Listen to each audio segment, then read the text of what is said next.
The first rays of dawn painted the eastern sky with hues of apricot and rose. I stood at the edge of the lake, the air crisp and cool against my skin. Dew-kissed grass tickled my ankles as I breathed in the sweet, earthy scent of the morning. A chorus of birdsong filled the air, their melodies intertwining in a harmonious symphony. The world was awakening, and my senses awakened with it. This is the magic of nature, the power it holds to stir our souls and reconnect us with something larger than ourselves.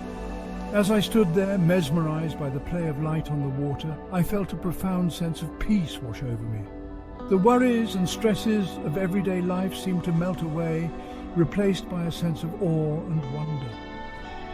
Too often we move through life oblivious to the natural world around us. We become so consumed by our thoughts, our to-do lists, and the constant barrage of information that we forget to simply be present. We forget to notice the beauty that surrounds us, the intricate details of a flower, the graceful flight of a bird, the gentle whisper of the wind through the trees. But nature is always there, waiting to be rediscovered. It beckons us to slow down, to pay attention, to engage our senses, and awaken to the wonder that lies just beyond our doorstep. It is in these moments of deep connection with nature that we find true peace, joy, and a renewed sense of purpose. Learning to truly connect with nature is a journey of rediscovering our senses. It is about reawakening our innate ability to observe, to listen, to touch, to smell, and to truly see the world around us. It's about becoming mindful of the subtle nuances of our environment, the way the sunlight filters through the leaves, the feel of the wind on our skin, the scent of pine needles after a rain shower. One simple yet powerful exercise is to find a quiet spot in nature and simply sit still. Close your eyes and take a few deep breaths, allowing yourself to become fully present in this moment. Now begin to focus on each of your senses one by one. What do you hear? The chirping of crickets, the rustling of leaves, the distant sound of a woodpecker drumming on a tree. Next, focus on your sense of smell. What scents are carried on the breeze? The sweet fragrance of wildflowers, the earthy aroma of damp soil, the refreshing scent of pine needles. Open your eyes and observe the play of light and shadow, the intricate patterns in the bark of a tree, the vibrant colors of a butterfly's wings. As you engage your senses, you'll find yourself becoming more attuned to the subtle nuances of the natural world. You'll begin to notice things you've never noticed before, and the ordinary will transform into the extraordinary.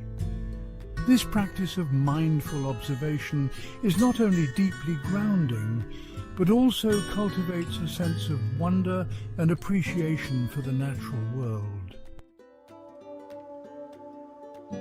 For centuries, humans have relied on the natural world for navigation, using the stars, the sun, and the land itself to find their way.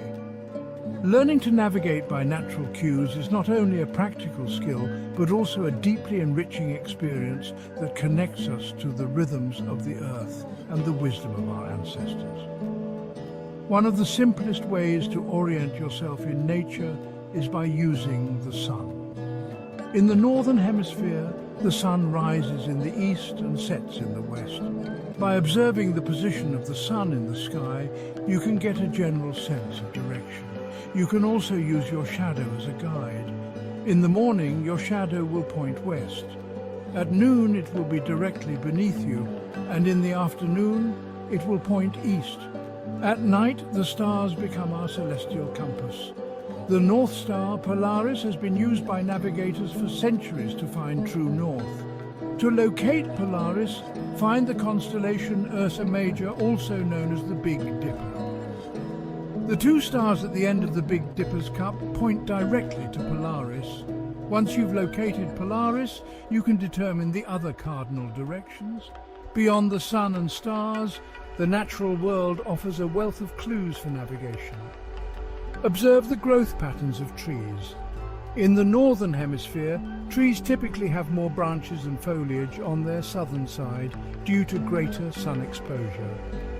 Moss often grows more abundantly on the north side of trees in shadier, more humid conditions. Paying attention to these subtle cues can help you stay oriented and find your way.